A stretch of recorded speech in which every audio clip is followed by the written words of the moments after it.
Yo! Me too.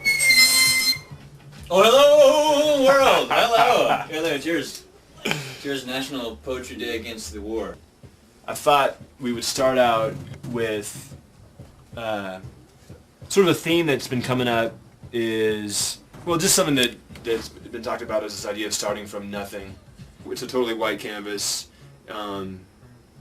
actually putting down some paint to make it nothing, if that makes sense. Something that I miss, or that I aspire to, if that's the way I can say it, is color in poetry, or color in words. Color. That's I love cool. color. I love color. I think that's why I watch so many sunsets and stuff. You can't, words just don't do it, man. Seems very obvious, but that's getting at the root of like what the difference is between like poetry and painting. You know, words and color.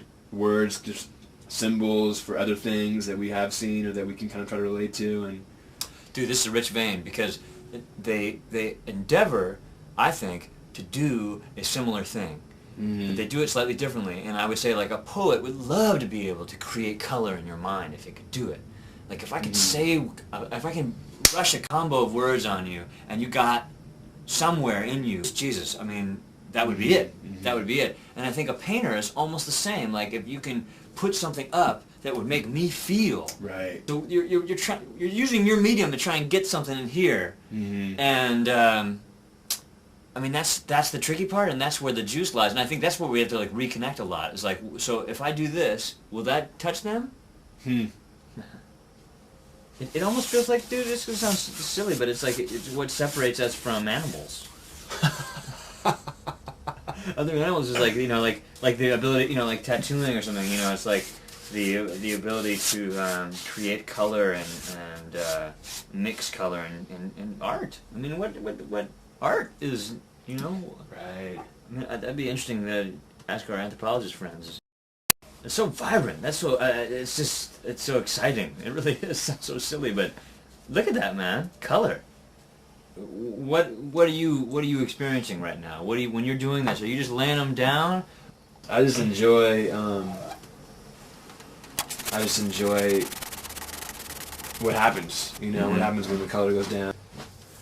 My experience is I want to put in some shapes. No, some textures and some shapes. There's a track of my own confidence with painting and the life of figures and things emerging in the painting. Sometimes they don't have a vibrancy and they have to die. Everything has a vibration. The whole battle of the figure to get in the painting. The figure to get into the mutation, painting. into the red. The figure that you have. What figure? Well, like, I think that's what we do as human beings, like, and we are figures, like literally, and like we grab onto these objects to identify with, and so for me, it's just interesting for me as a painter to try to like play with the idea. I like figures. I like life. I like objects to come to life. I want to give birth to creation. You saying it's a process of killing and birthing, you know, and it's funny because I just wrote in here dying, like the dying of the sun in the sunset, and the birthing of the sun in the sunrise. Color! Pick your colors in the moment. Which is calling you, indigo or bright blue?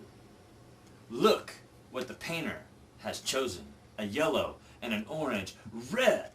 Look at the red split the center like a wound. Split the sunset like doom.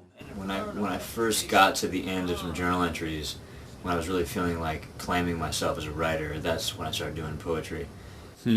What's the style? It's the way I break the lines up and the way I just basically kind of allow myself to do them. The way the ideas come and I go, yeah, that's the next one, and I write it out full. When you read a poem, it's hard for me to always absorb the whole thing at once, and you want to read. I always want to hear a poem a second time. Totally. To really hear it. With a painting, I've got as much time as I want to look at it. It's up to me as a viewer to spend, to look at it, to see what I want to see, to get what I want to get out of it.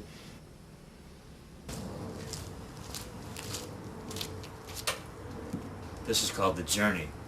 The Journey by Mary Oliver. One day, you finally knew what you had to do. Determined to do the only thing you Though could the voices do. around you Determined kept to shouting save the only life you could save.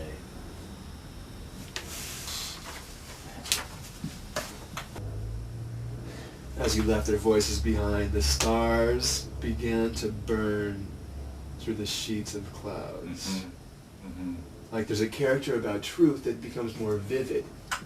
There's a time when it's just, you know, there it is. Like the truth of things. Truth.